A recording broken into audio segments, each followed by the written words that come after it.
Hello and happy Sunday. And today I want to show you my Star Trek The Next Generation Panini sticker card album. And this is where you put your collection of Panini stickers. And here is my collection of stickers. I even have them in order so we can go through this album. And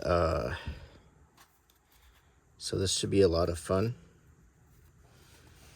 I have 240 sticker cards, and there are 240 places to put them. So let's just flip through the album real quick. Exploits in the possible and impossible. Star Trek The Next Generation has become a classic in science fiction history. The USS Enterprise is legendary for its space exploits, and there are few children or even adults in the world who have not at some time dreamt of being a member of its illustrious crew. Rocketing across space in the Enterprise through a galaxy of unknown solar systems, everything becomes possible, even the scientifically impossible.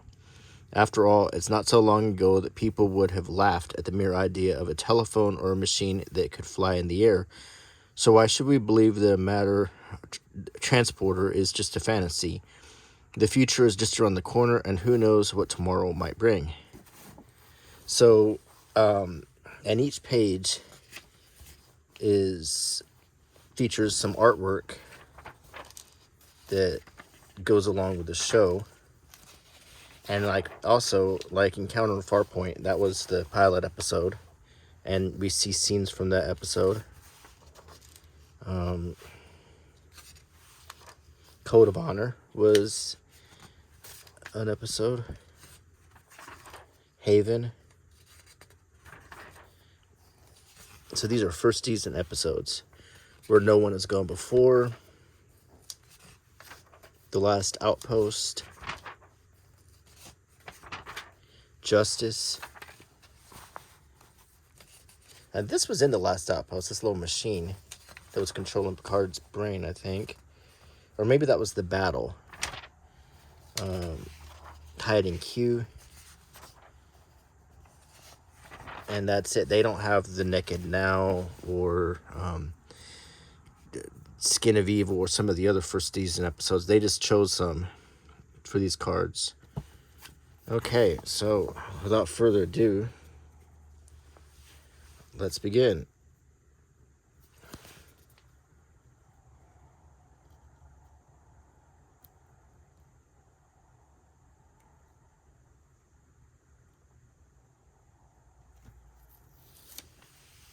First is Captain Jean-Luc Picard. Just try to get it perfect.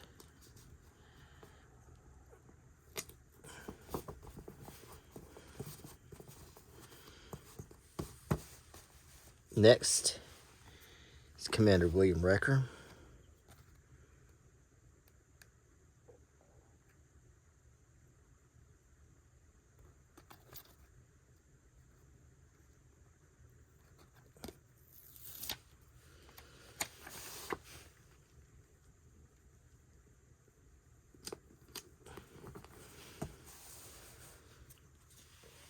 Next is Counselor Deanna Troi.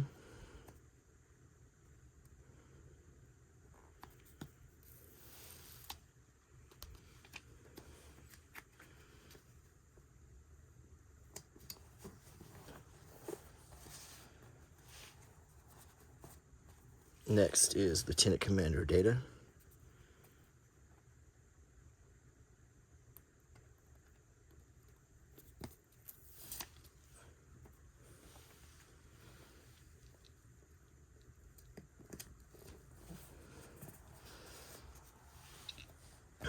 And Lieutenant Tasha Yar.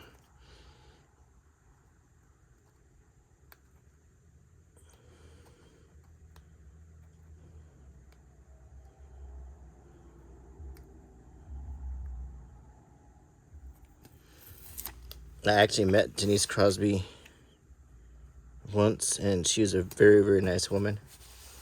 She was very friendly and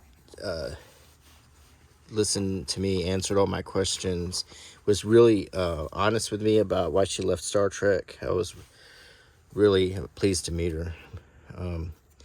Next, we're going to look at some scenes from the episode. Encounter at Farpoint, stardate 41153.7. The Galaxy-class starship USS Enterprise is traveling at warp speed to Farpoint, a star base, and I'm going to put this sticker in.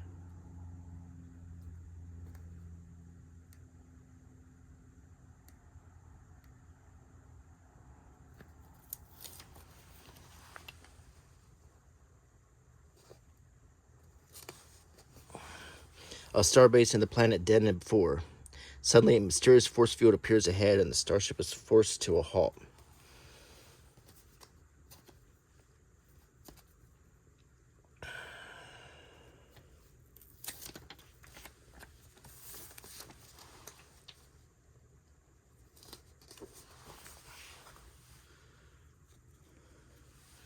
Captain Picard.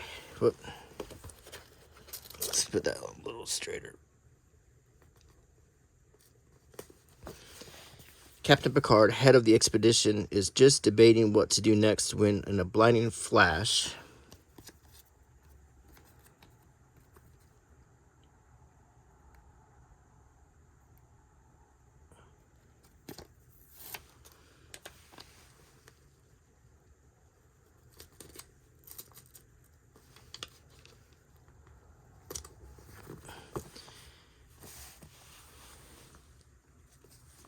a man materializes dressed in ancient clothes. He says his name is Q and abruptly orders the captain to go no further on pain of death. Now Picard is no chicken.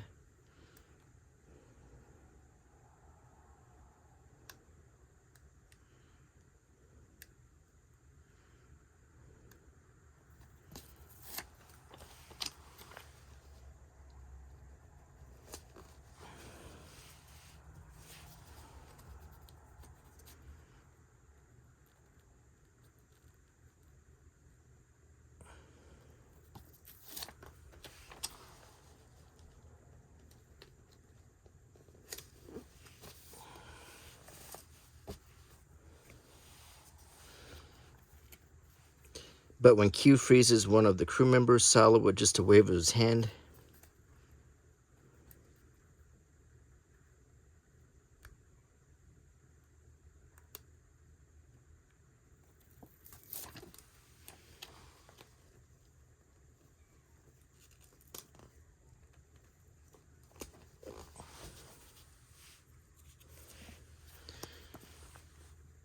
the captain knows the stranger means business, so he decides to play along until he can find out what Q is really after.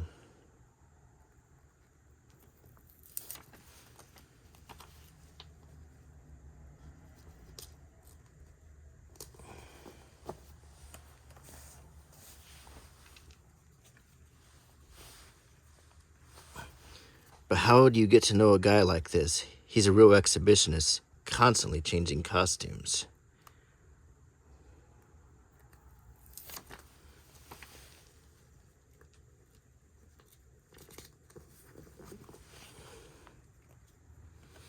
To review the history of the human race, which he insists is cruel and stupid and guilty of the most awful crimes.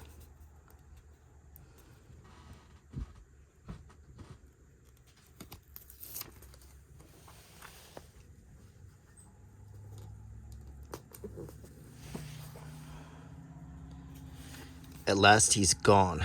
Picard instantly blasts out of the command maximum acceleration, but the Enterprise is still.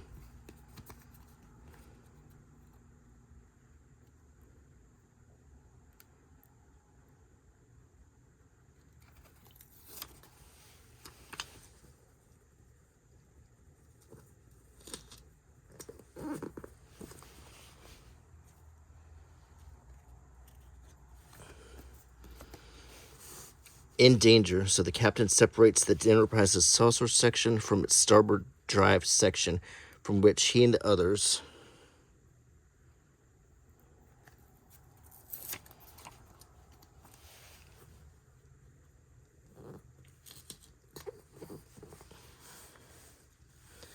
confront Q. It's no good. Picard has to surrender unconditionally.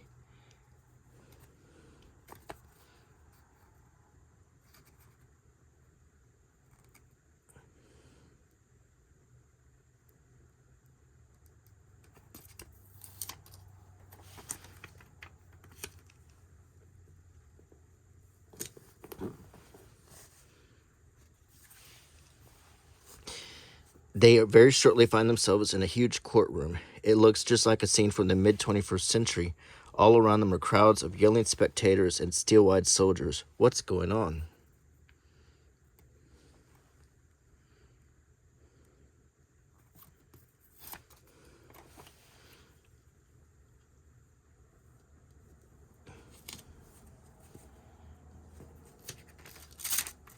Let's make that a little straighter.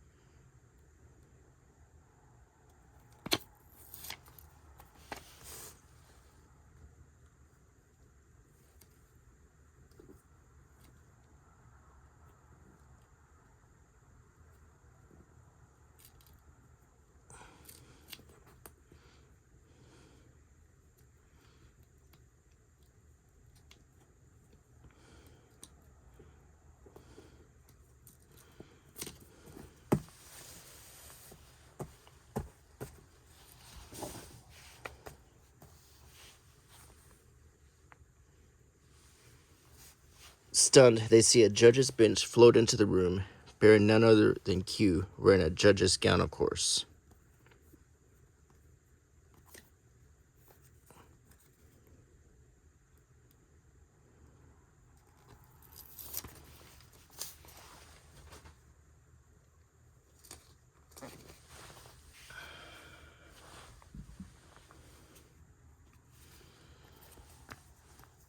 It says, the all-powerful Q intends to prosecute the Starfleet members.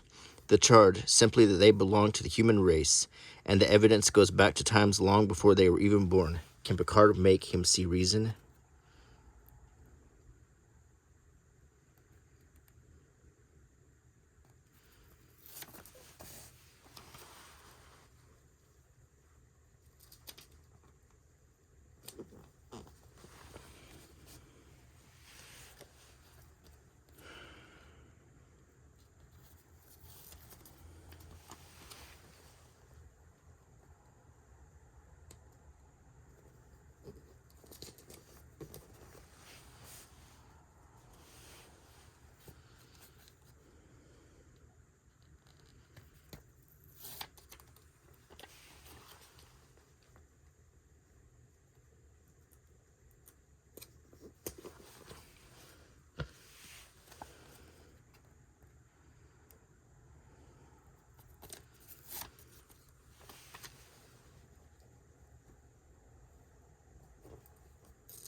To intimidate the crew members, a soldier fires a shot, but Lieutenant Tasha Yar, the Enterprise security officer, throws him.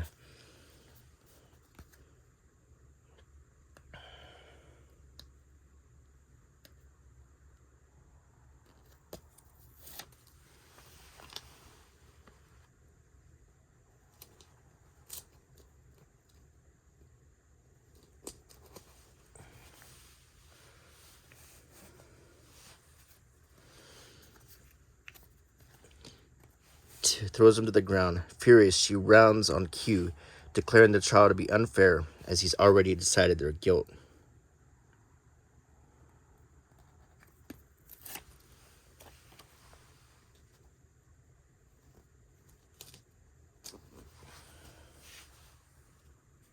Q generously adjourns the court to give the prisoners a chance to be tested.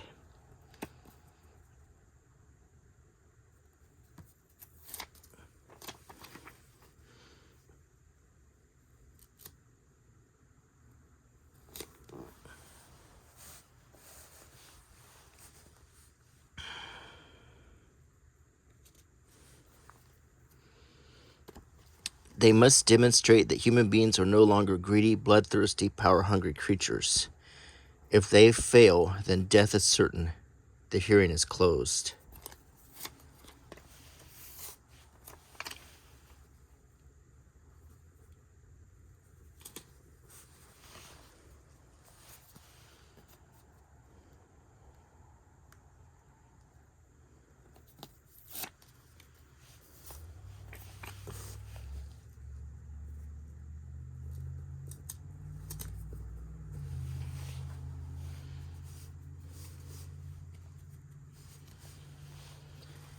Back on the Enterprise, Picard and his crew resume their journey to Farpoint Station, where a mystery awaits them.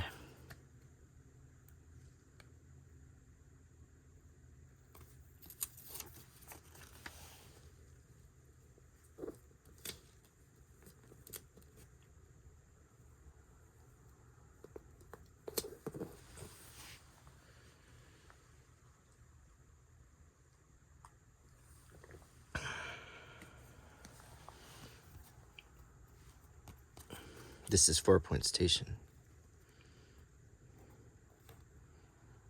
It looks a little bit like a big jellyfish, doesn't it?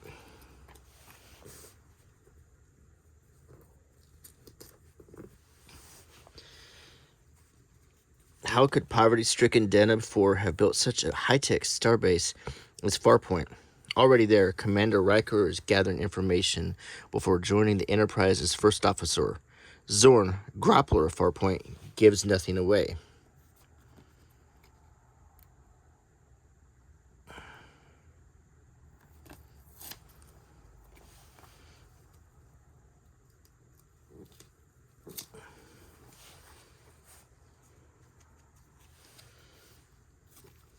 Riker meets up with Dr. Beverly Crusher, due to become the Enterprise chief medical officer. Her 15-year-old son, Wesley, is with her.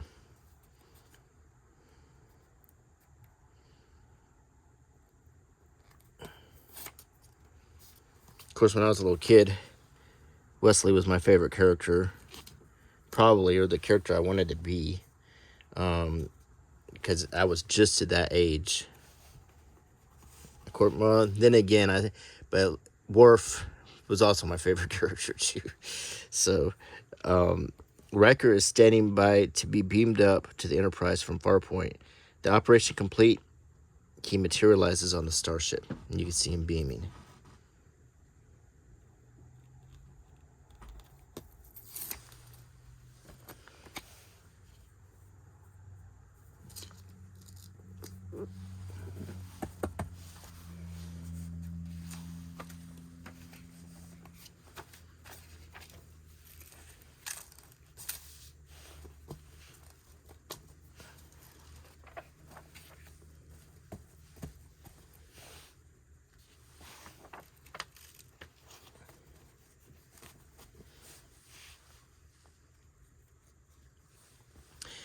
Picard is eagerly awaiting Riker, glad to have a first officer he has so much trust in.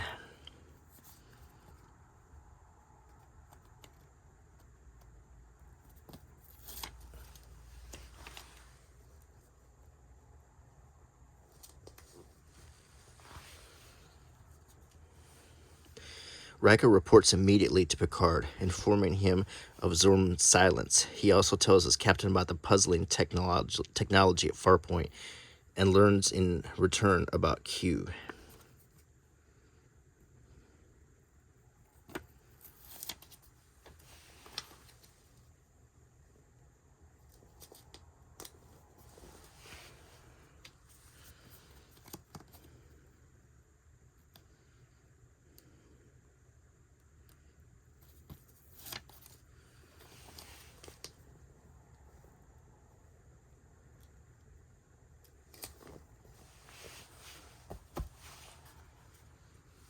And the threat to the Enterprise. Then Q himself appears on the viewer to give Picard a sharp reminder of his ultimatum.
Next, Dr. Crusher and her son are beamed up. Beverly's dead husband was a colleague of Picard, who now takes them to the bridge, letting Wesley sit in the captain's chair.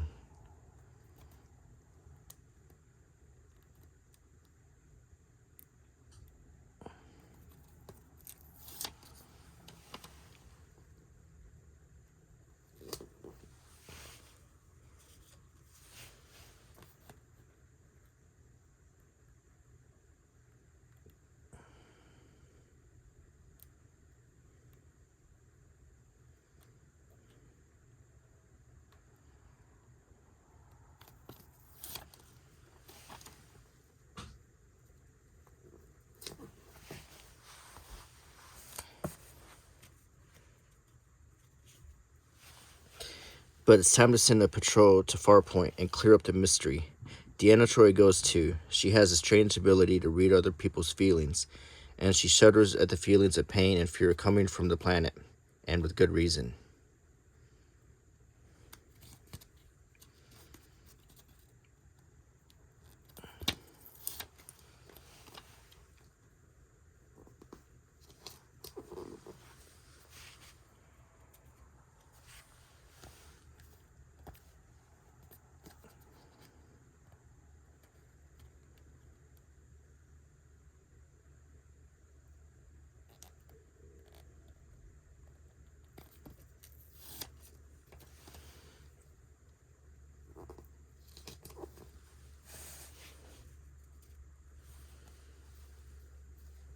Suddenly, Farpoint is under heavy enemy attack from an alien vessel. In desperation, Zorn begs the Enterprise for help.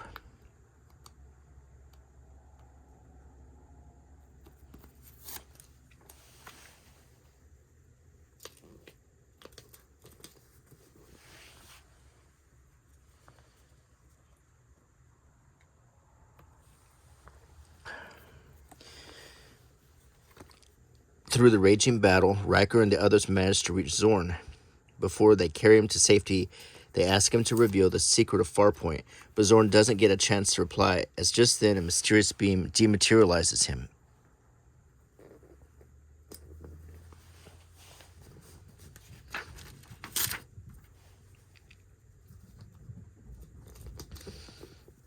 I can't get that thing straight to save my life.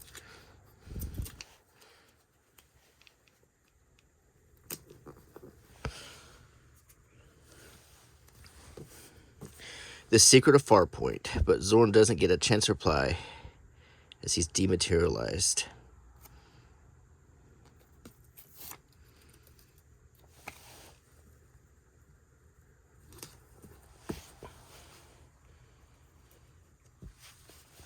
And he vanishes. Commander Riker and his men return to the starship to receive orders from Picard, but there they find Q waiting to remind them of the short time they have left.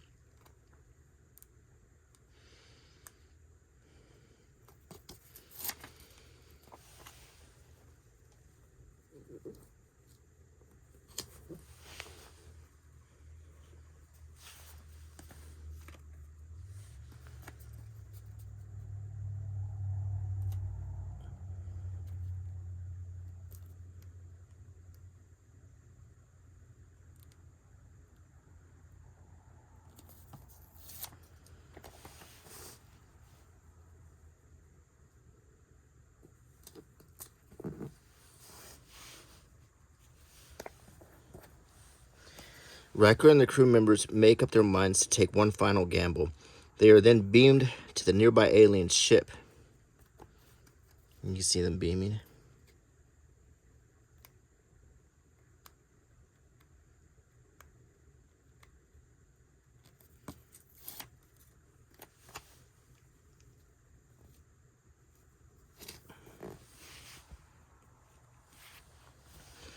After searching just about everywhere, they finally discover Zorn imprisoned in a force field and badly in need of help.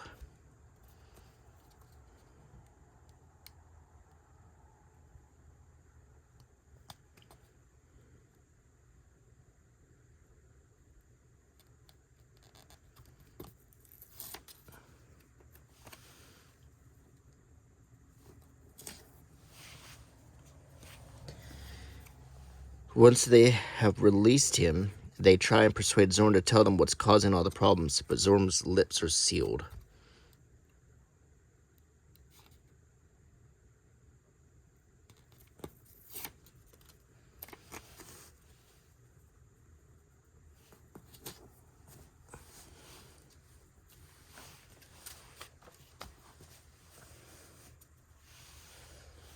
Still hoping to persuade him, Picard has Zorn brought back to the Enterprise. At last he starts to talk.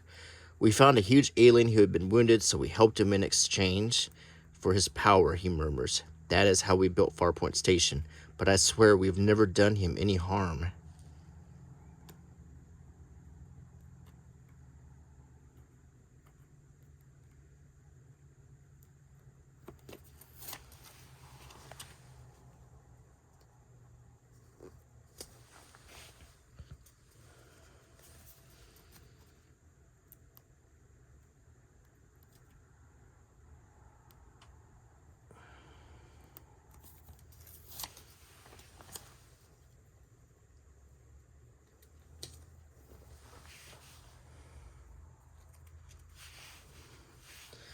For his power, he murmurs, that is how we built Farpoint Station, but I swear we have never done him any harm.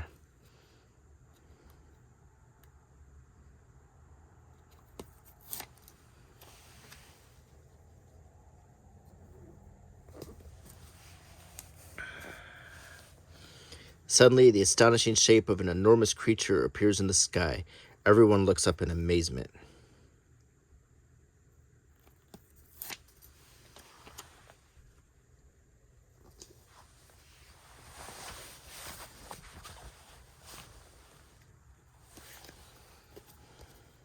And they look like two jellyfish. When the station is released by its mate.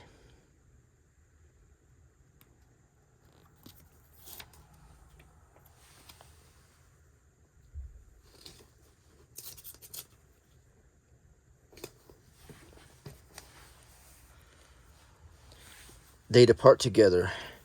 There are thousands of these life forces in the universe, and they don't mean any harm.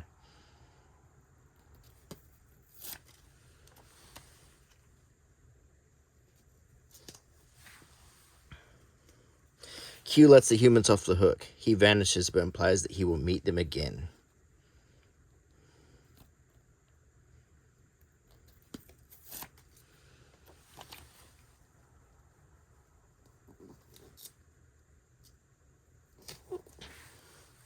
Other missions await Picard. The vastness of space will bring more adventures, more danger.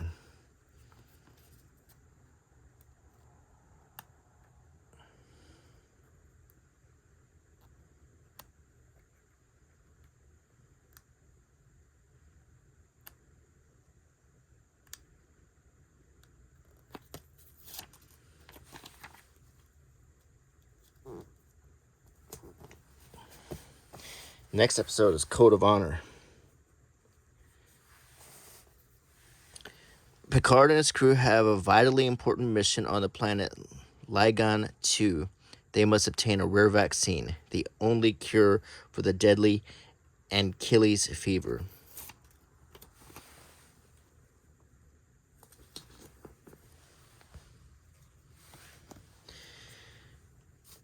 The first meeting with Lygon 2's rulers is very friendly. Luton, the king, is fascinated when he discovers the chief security officer of the Enterprise is a woman. He can't take his eyes off the gorgeous Tasha.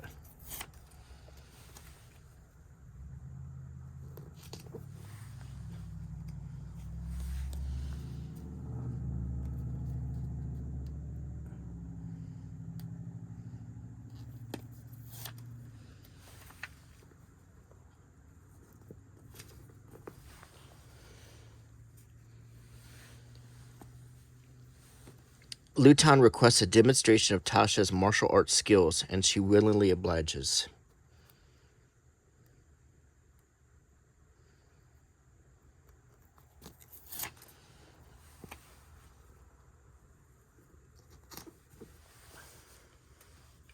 But then the king reaches out and grabs Tasha, and the two vanish in a flash. She has been kidnapped.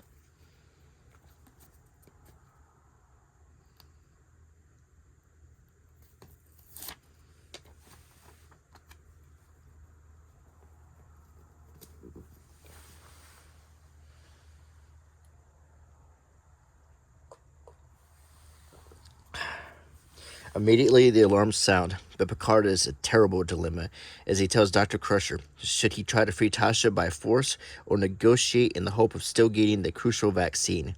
In the meantime, he asks Luton for an audience.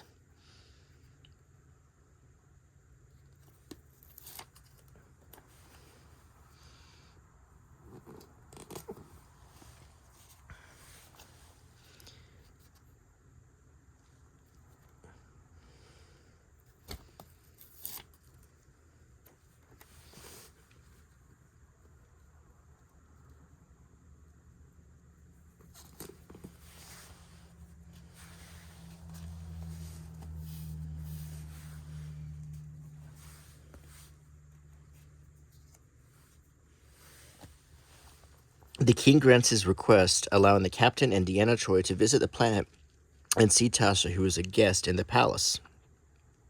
Tasha tells him that Luton has asked her to marry him.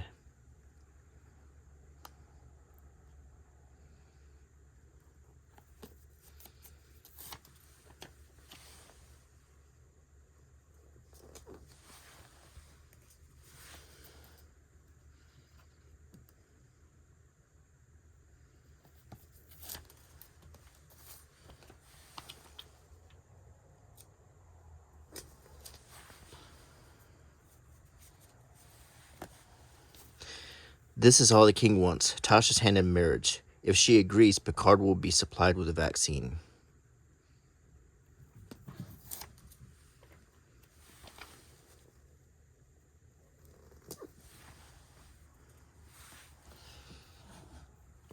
But complications set in. Luton already has a wife, Urena, and she has no intention of being thrown over.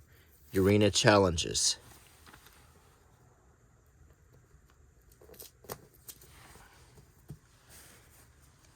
Challenges Tasha to a duel in the palace, and it will be a duel to the death. The planet's strict code of honor demands it.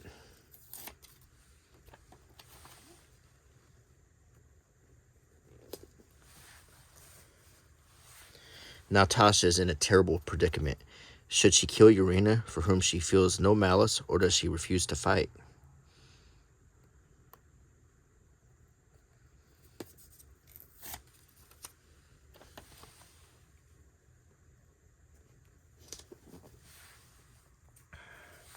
And sacrifice the lives of thousands of people who are dying from the Anchises fever.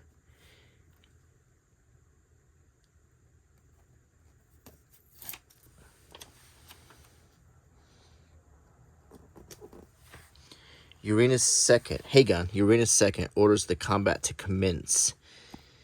Urena hates this woman who could steal her husband and her kingdom.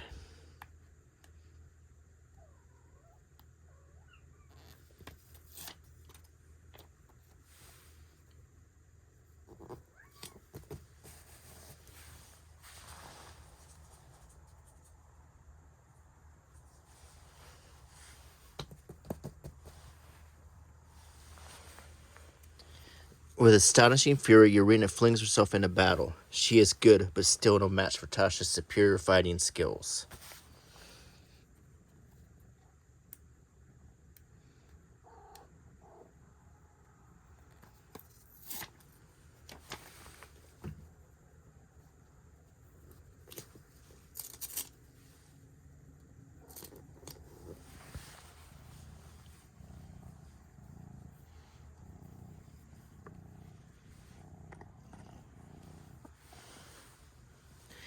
Each opponent is wearing a special glove with poisonous spines. Just one scratch will be lethal. Did the beautiful Urena ever imagine that her husband could be so cunning?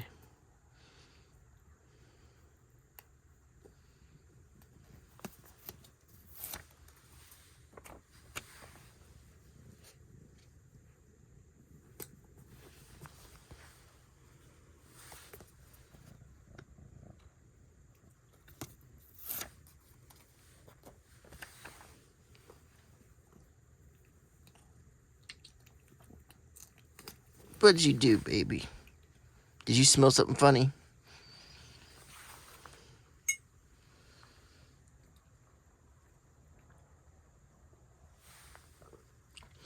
For the king owes everything to her.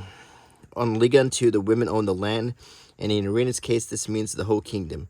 But when a woman marries, all that she owns then belongs to her husband. So Irina must kill Tasha or lose everything. Come here. Come here, baby.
Tasha, on the other hand, is fighting for her own survival and the precious fever vaccine.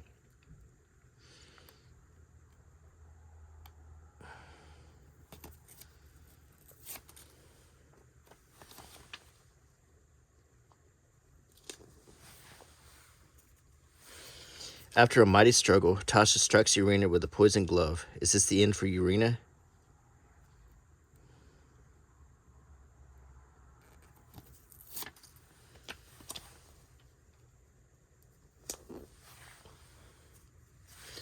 No. Clasping the lifeless body of her rival, Tasha is beamed back on board.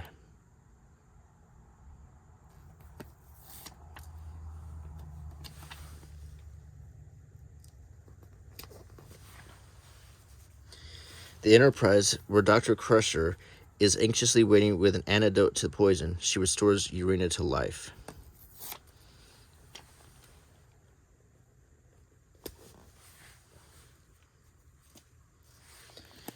With his hopes dashed, Luton accuses Irina of cheating, but the captain leaves Tasha the choice of claiming her prize.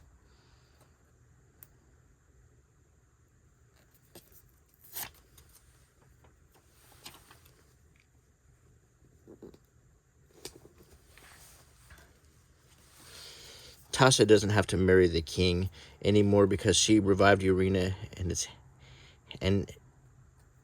because the revived Irina has handed over as much of the vaccine as they need. And now, as Irina was actually dead for a few minutes, she can no longer be considered married.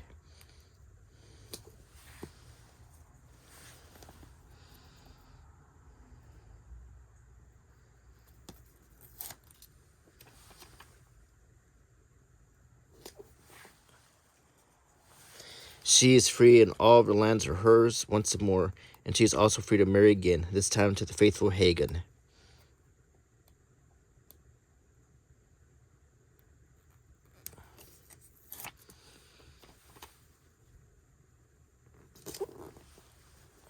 And that's the end of Code of Honor.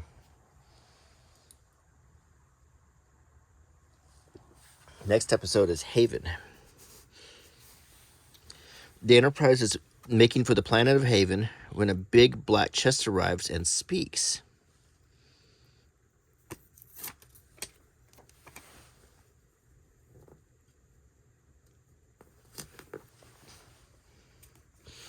It announces that Deanna Troy's fiancé, Dr. Wyatt Miller, and his parents are about to be beamed onto the starship.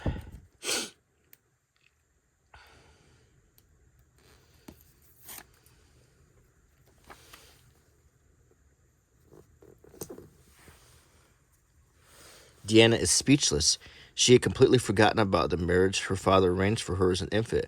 But like the good daughter she is, she bows to the family's wishes and greets Wyatt fondly, although she last saw him as a child.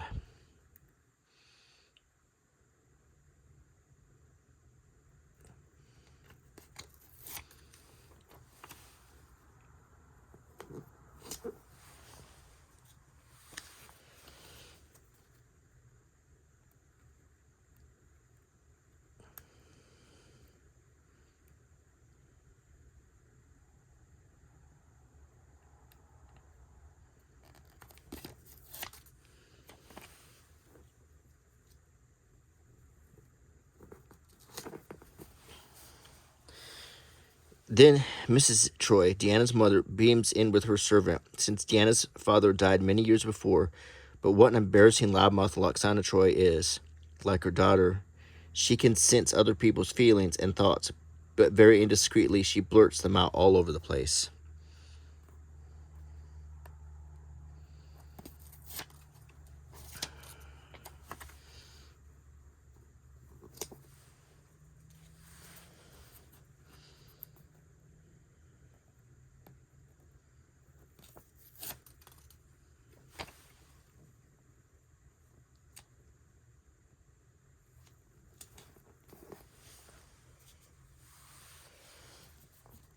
And people's feelings and thoughts, and very indiscreetly she blurts them out all over the place.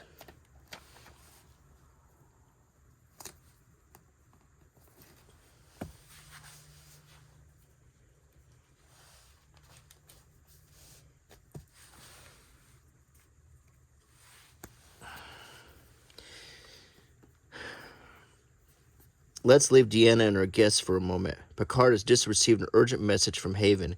It comes from Velida Innes, first electrine of the planet.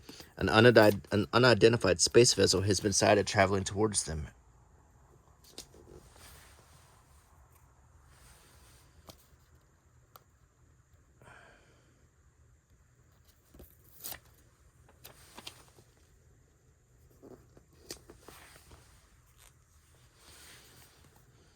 Meantime, Wyatt has a confession to make.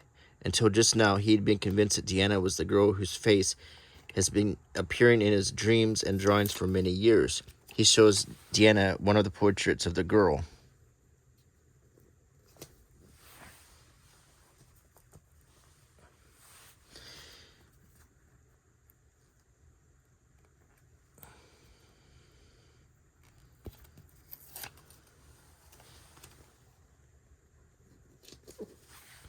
But now, the wedding is approaching. Together, the parents are putting the final touches on the ceremony.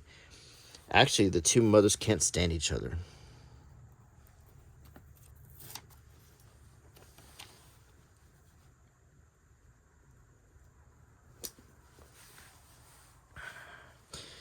They use every possible chance to pick a fight.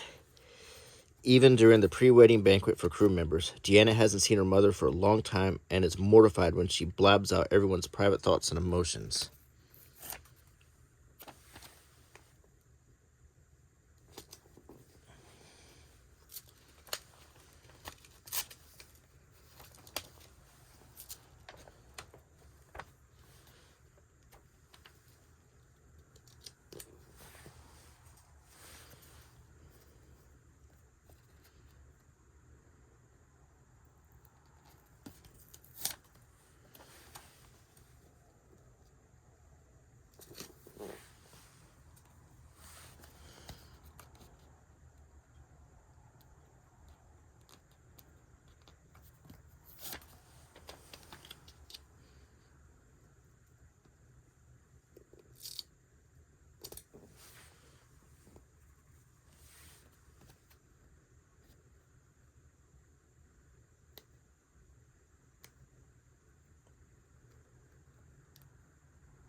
Deanna is very unhappy. For a long time, she's been in love with Riker, and he with her, but it's too late now for them.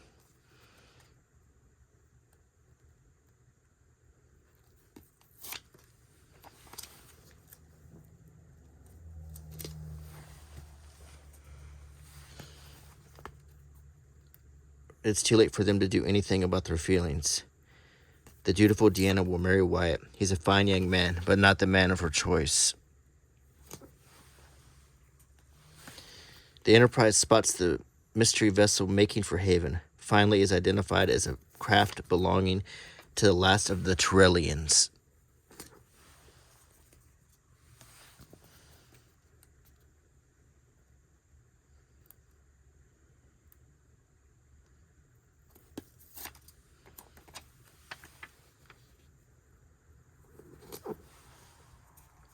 Picard immobilizes the plague ship in a tractor beam. A Tyrellian woman appears on the Enterprise's viewer.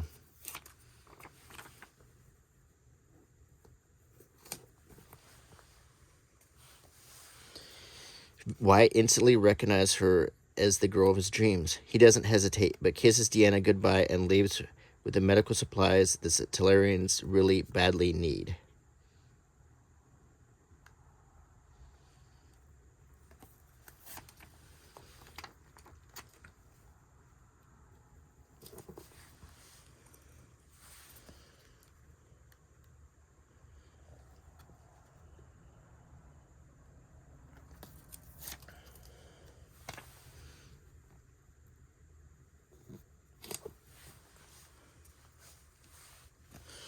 Picard has forbidden all contact with the plague-stricken people, as Wyatt has to stun one of the guards to make his escape.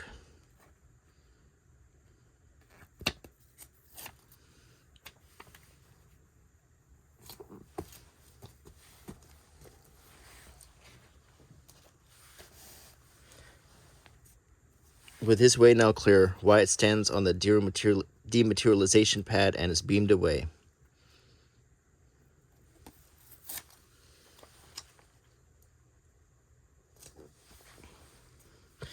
A wonderful surprise awaits him. The beautiful girl, Ariana, recognizes him from her own dreams, and even has hundreds of portraits of him too.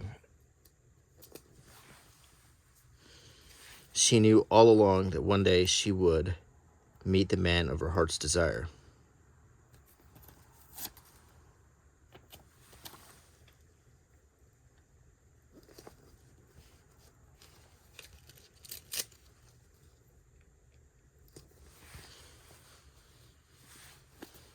And sure enough, Wyatt has even defied the terrible Tyrellian plague for her love.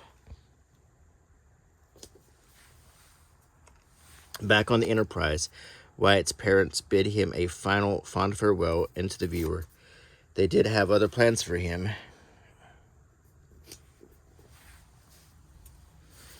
but the power of love can overcome anything. Wyatt will be able to live out his days with his beloved Ariana, while Deanna can share his happiness and heave a sigh of relief at the same time.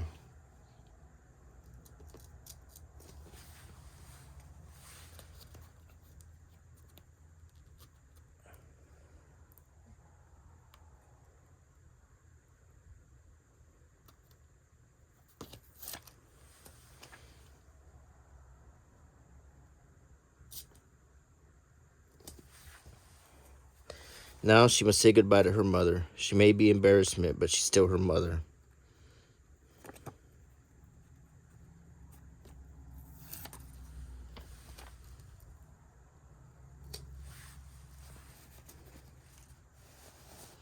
The next episode is Where No Man Has Gone Before.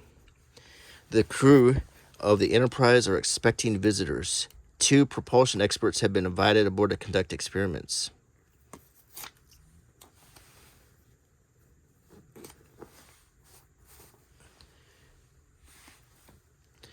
On the starship's warp drive engines, Kozinski, the boss of the 2, is an obnoxious man. He's arrogant and thinks he knows it all. He insists that they get on with the tests immediately, using the starship's computer. No one realizes the real brains belong to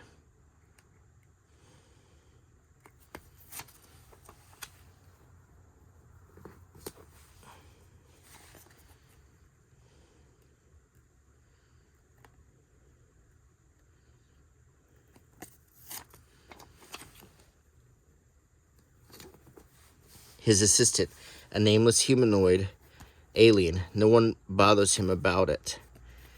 No one bothers about him, that how wrong they are. He's a being of great abilities.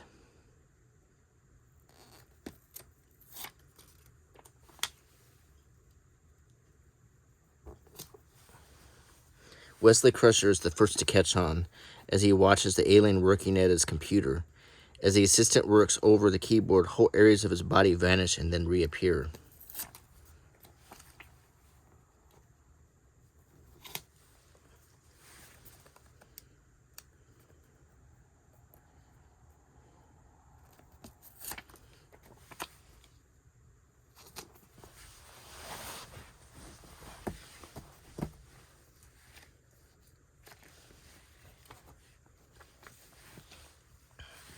And the alien manages to get the Enterprise up to such a velocity that it shoots way beyond all space known or just imagined by the human race.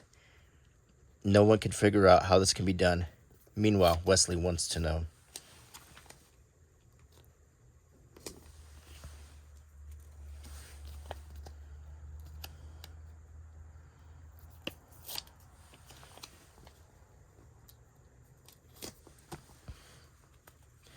How and why the alien keeps disappearing and reappearing, but he is much too exhausted to answer.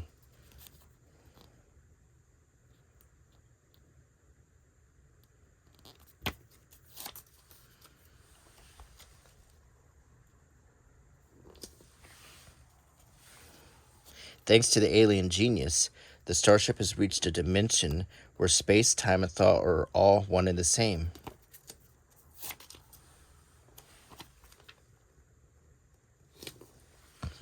But it's unknown if the Enterprise can ever find its way home.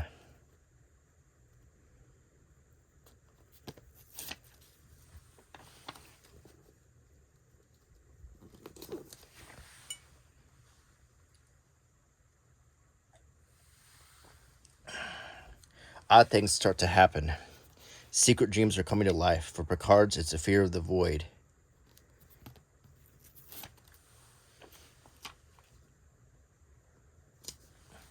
While Tasha is sent spinning back to a terrifying time when she was attacked by a vicious gang on her home planet.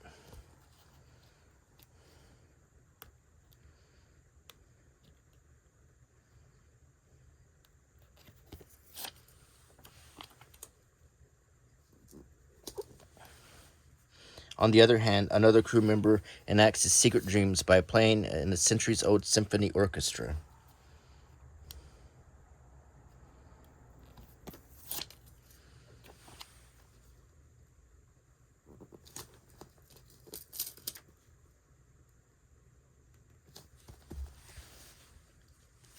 While one of the women revels in the glory of becoming a prima ballerina, this is truly a place where none have been before.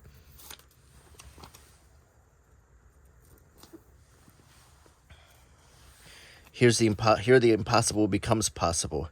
Anything you could think can become real, even the fear of fire.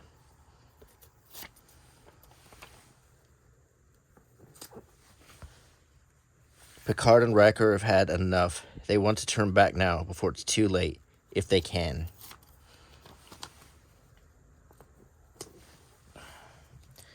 Once Kaczynski admits that he's mystified, the alien is the only thing that can save them. But he's desperately ill. Can Dr. Crusher save him?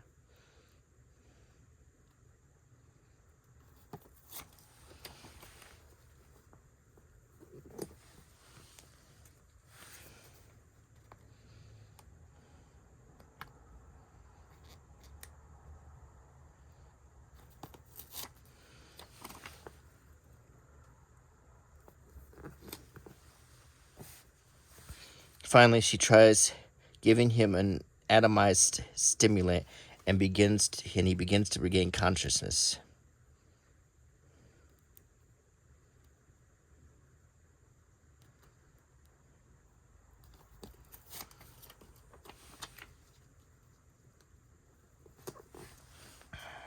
Weakly, the alien drags himself to his feet and agrees to help them return to their own safer dimension.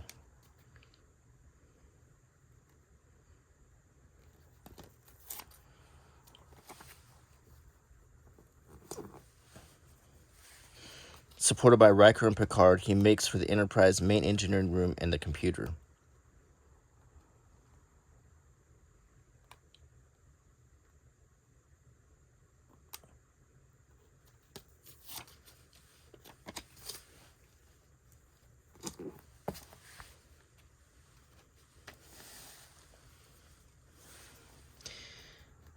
There waiting for him amongst the other crew members is Kaczynski. The big man has been cut down to size, behaving rather more meekly now. Wesley's been allowed to the control desk.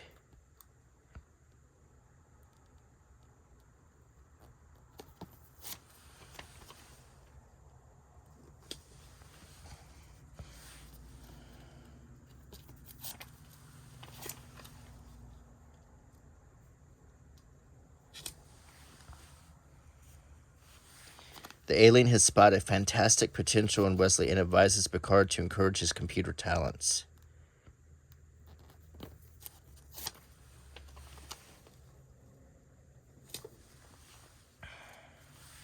It's time to go. The whole crew has to concentrate their thoughts on a successful journey.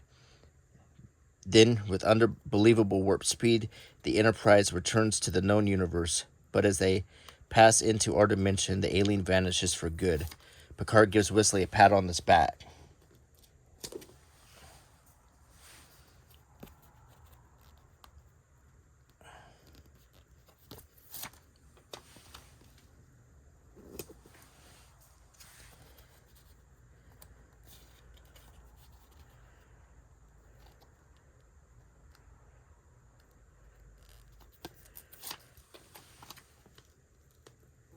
A pat on his back for his brilliant performance during the mission. But just where did that alien come from? The future?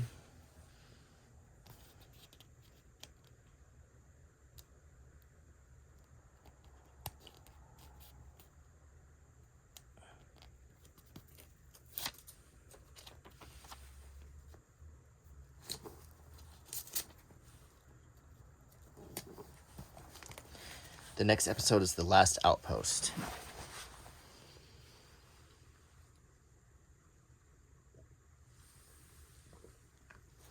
The USS Enterprise is on a new mission in space. The starship is hunting for a stolen T9 energy converter. The converter was taken by the Ferengi, a nation of traitors and thieves. As the Enterprise approaches the enemy starcraft, it suddenly finds itself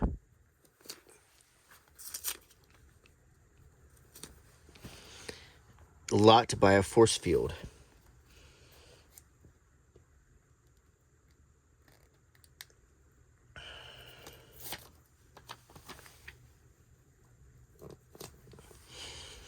They are completely immobilized. On contacting the Ferengi, Picard discovers that they are not the culprits. Data, the starship's invaluable android, recommends that they investigate the nearby planet. Could this be where the force field is coming from?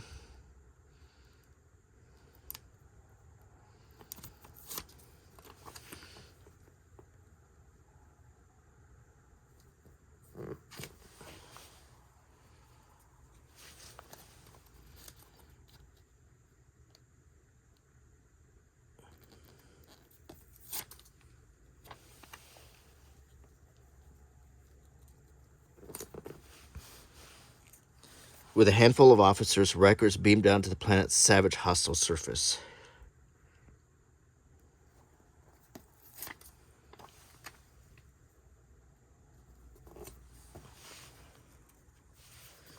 But someone has beaten them to it. The Ferengi are on the prowl too. If they're around, they must be up to no good.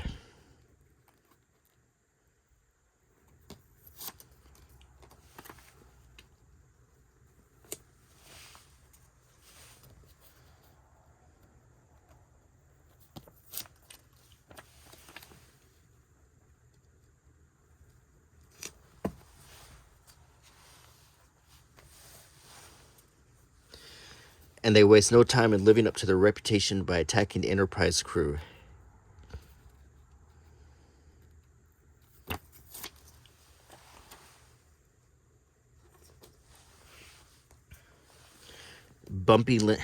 Taken by surprise after a rather bumpy landing, Riker and his men are ferociously attacked with energy whips which give off rippling electroplasmic waves.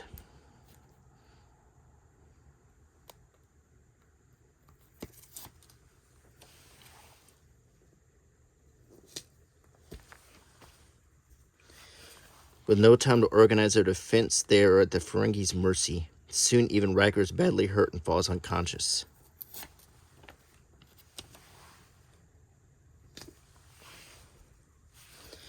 All the while, the situation on the Enterprise is going from bad to worse. The starship is fast running out of power, and the temperature is dropping rapidly.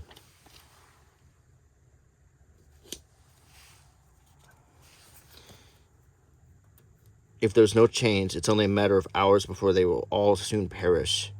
And Riker's patrol are helpless to come to the starship's rescue. Totally overpowered, they are being robbed by the Ferengi.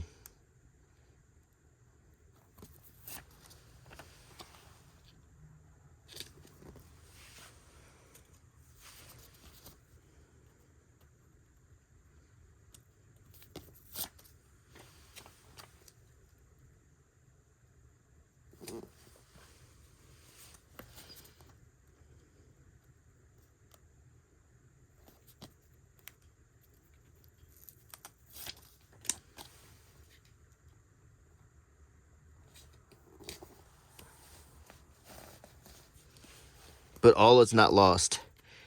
Back on the planet, the Enterprise crew recover from the shock attack and manage to beat off their assailants and take refuge in the nearby trees and crystal rock formations while they plan a counterattack.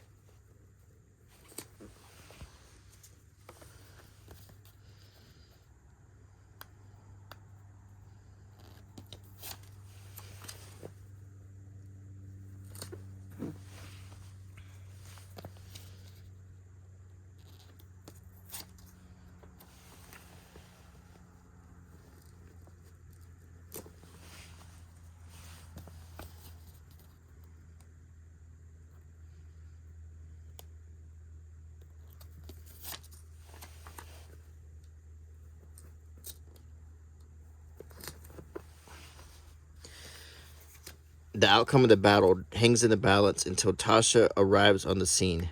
She has been beamed down.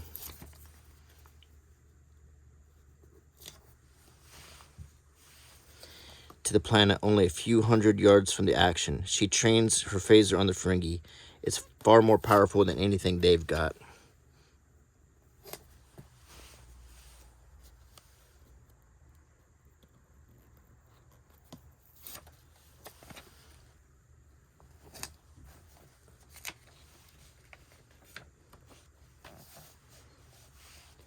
Suddenly, the sky blackens and a strange figure appears, thundering, You have awakened Portal 6-3. Do you petition to enter the Empire?" He is the sole survivor of an ancient kingdom. He is completely unaware that the world disappeared hundreds of thousands of years ago. The starship crew and the Ferengi are accusing one another of aggression.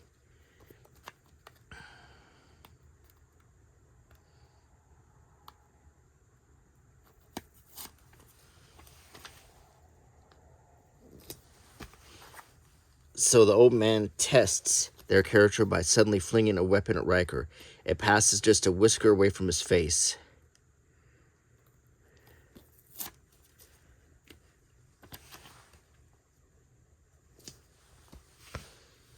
He does not flinch. Seeing such bravery, the alien decides to restore to the Enterprise all the power it needs.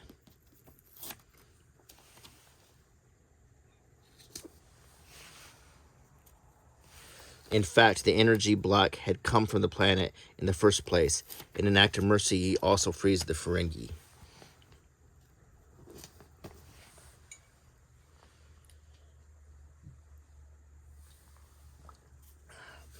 On his triumphant return to the starship, Riker is addressed as number 1 by his captain. It's an important mark of respect from the commander of the finest crew in Starfleet.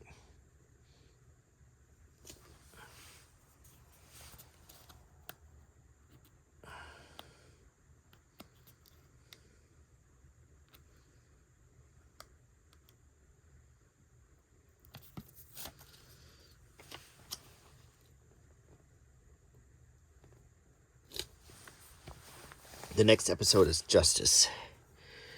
Occasionally, if they're lucky, even the Enterprise crew gets to take a break, and nothing can beat a holiday after their hard work, especially when they find an enchanting little planet in the Rubicon star system. So Riker, Tasha, Deanna, Worf, and Wesley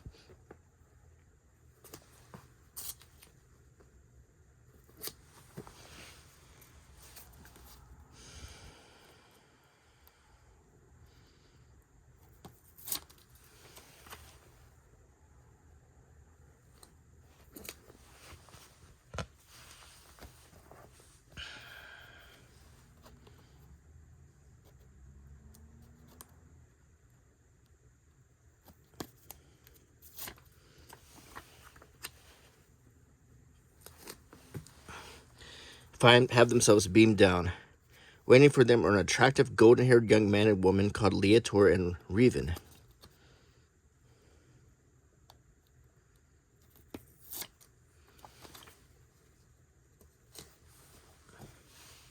Peace, happiness, and love reign on this beautiful planet.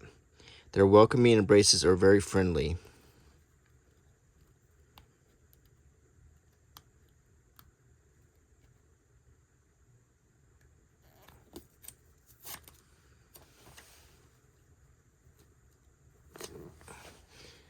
Even more than friendly. The crew of the Enterprise are rather taken aback by the affection.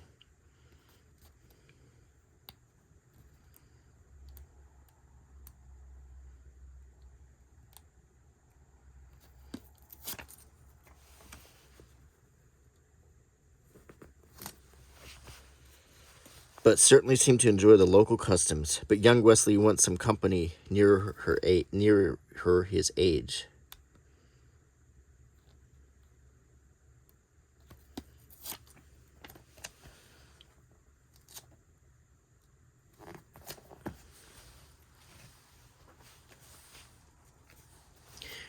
With the introductions out of the way, Leator and Revan escort the newcomers to the council chambers. There they will exchange information on the habits and customs of the peoples.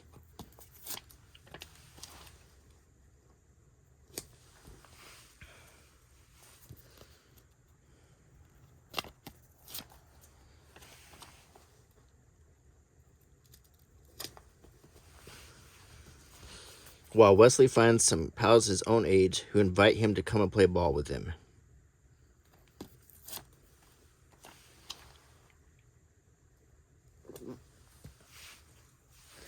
While all this is going on, a weird, semi-transparent starship is flickering in the sky above the planet.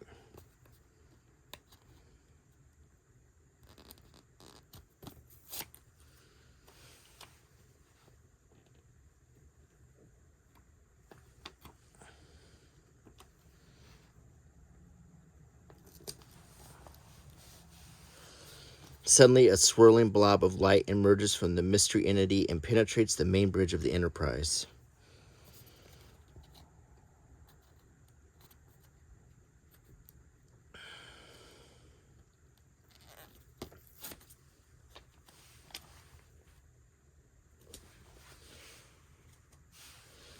There it travels towards Data. Mesmerizing him, it manages to force out Data all sorts of information.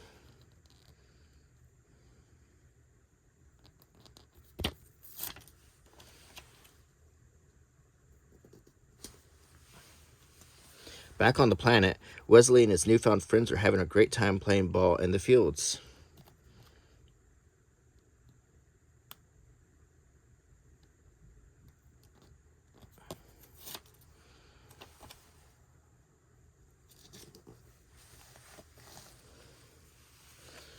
But unfortunately, as he chases after the ball, Wesley crashes into a greenhouse of magnificent flowers.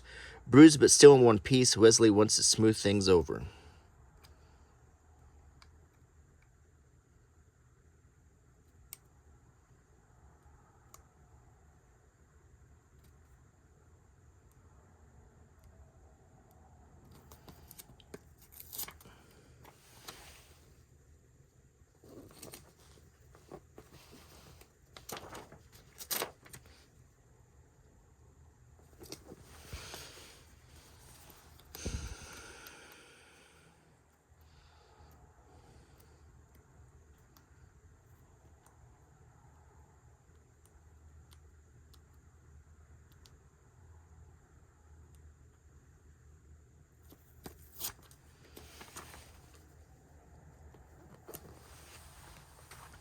apologizing to the owners, but he doesn't realize that the penalty for breaking any of the planet's laws is death.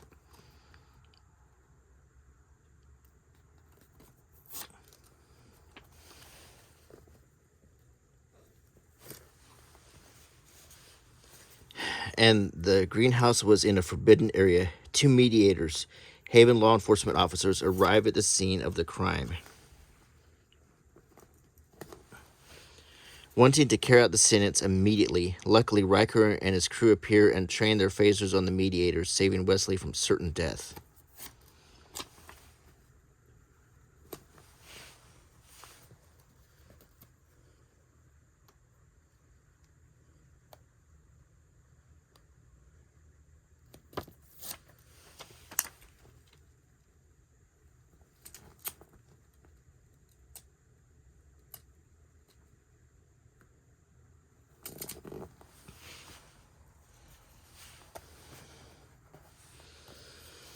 But they have only delayed the awful moment. At sundown, the death sentence must be carried out on the unhappy boy.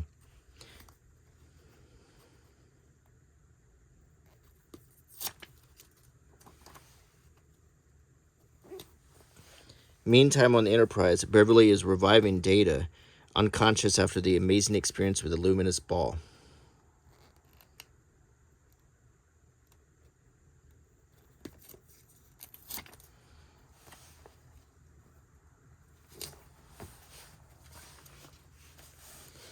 When Wesley's plight is reported to the captain, he beams down to the planet to try to free him.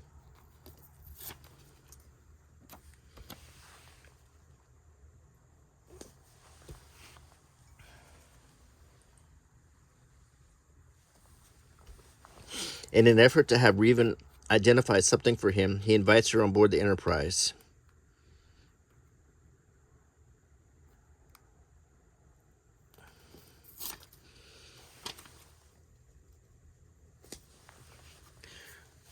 When she sees the mysterious object outside the Enterprise, she sinks to her knees. This is the god of her planet.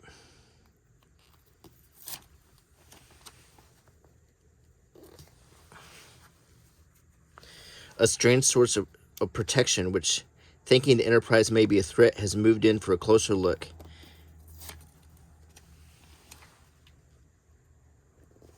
And now, realizing they have come in peace, the god helps them when they negotiate with the mediators for Wesley's release. Eventually, it is agreed that the boy can be freed and beamed up to the Enterprise.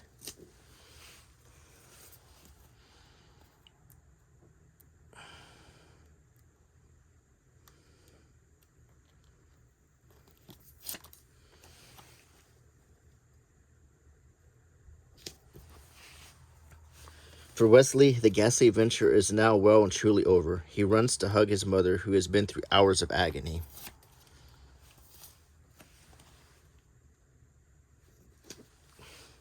All that remains is for Wesley and the crew to say farewell, a little sadly, to the beautiful, if inhumane planet.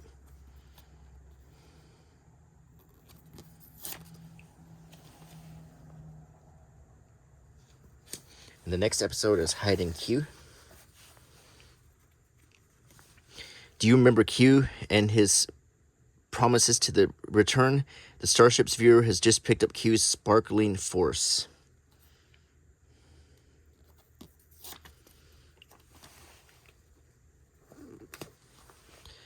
Its emergency stations on the Enterprise as the crew go to the defensive. Normal weapons are useless against Q.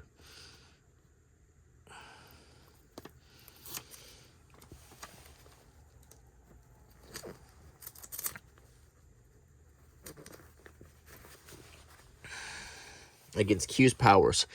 Then his familiar form appears. This time he wants to carry out a study on human nature.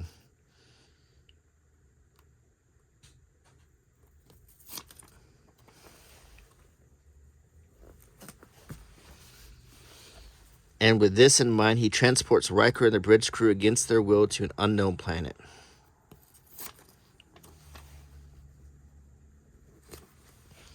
Decked out in the uniform of a Napoleonic marshal, he forces them to cooperate in a war game that he has devised.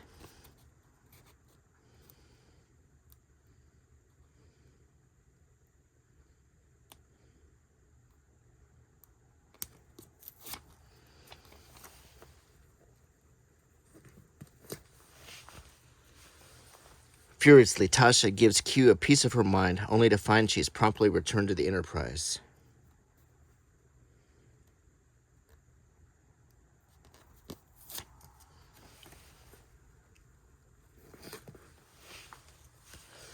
She explains to Picard that the rules of the game mean she and the others must play along with Q or die.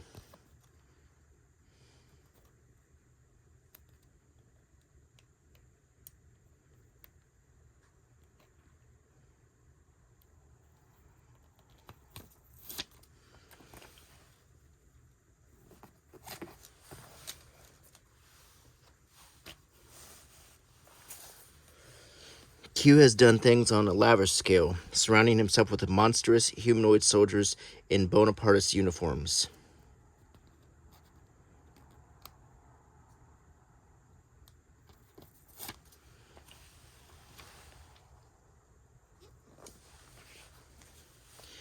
Then the madman spouts some Shakespeare. All the world's a stage, and they must play till the end. But he has special plans for Riker. He gives the commander all of his power to see how he handles it.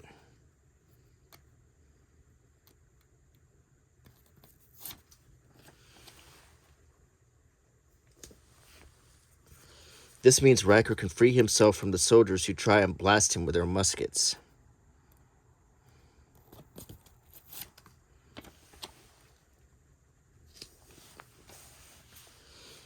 His new powers have begun to fill him with excitement. Riker is playing into Q's hands, for he hopes his scheme would prove.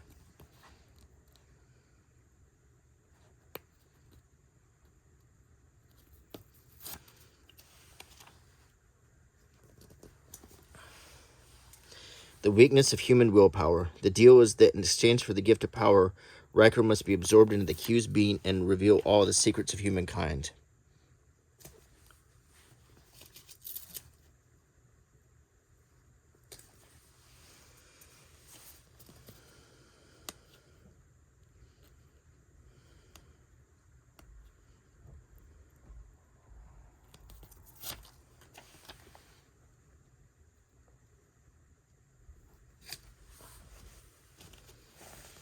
But Riker declines the offer, which makes Q unleash another wave of soldiers against the crew.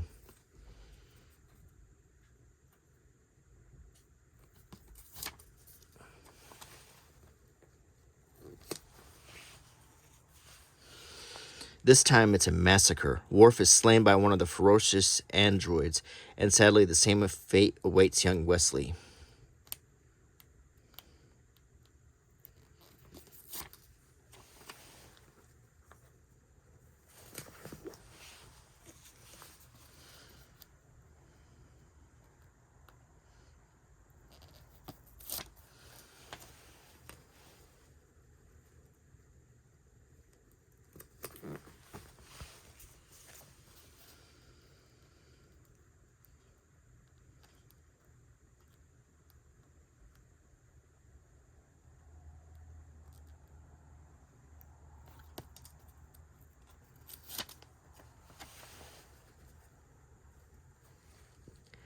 Surely it's wrong for Riker to use the Q power to save his crew. So, with a great surge of energy, he causes the soldiers to vanish. Q's world is, after all, a world of illusion.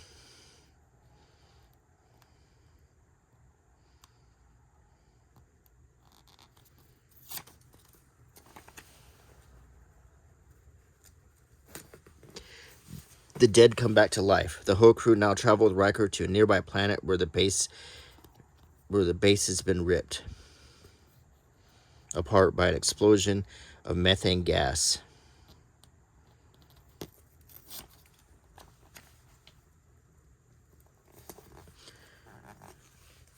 Riker, forbidden to use his powers to revive a dead child, begins to wonder perhaps it might be better to join Q if this meant he could save a human life.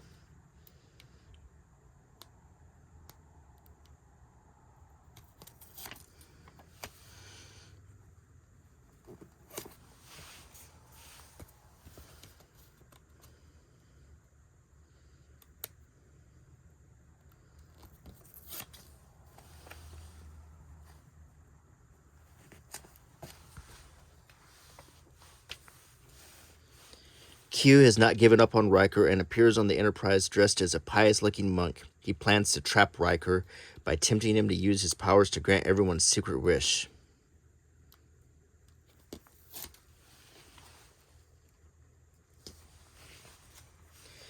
Can Riker resist?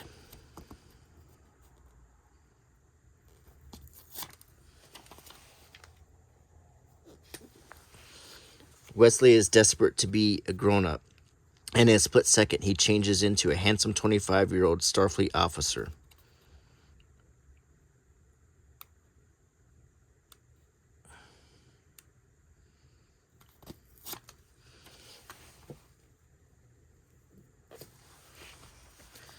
Geordi, a blind officer who can only see through a visor, is given the power of perfect sight.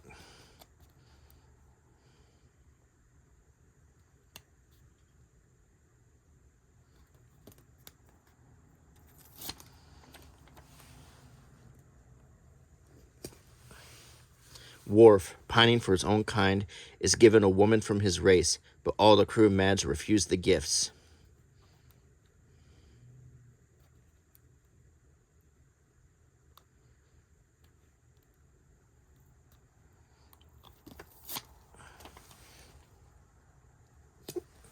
The price is too high. They all prefer to remain human. So finally, despairing of Riker, Q gives up. He just disappears.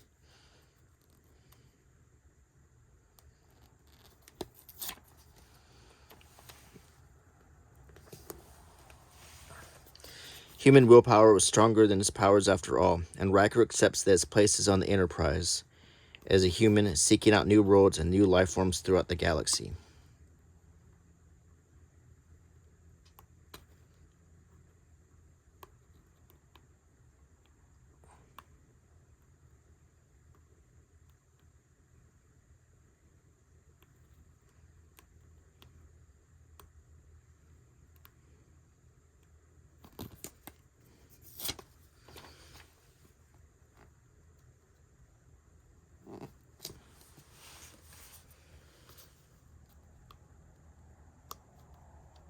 Okay, and that's the last sticker. So, with that, this once empty album is much heavier.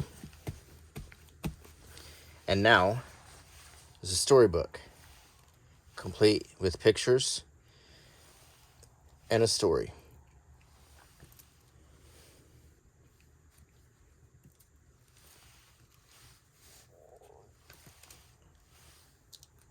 And that's the beauty of a Panini album.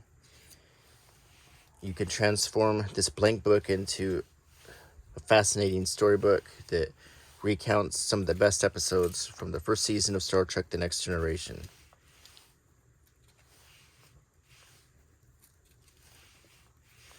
And I hope you enjoyed this video.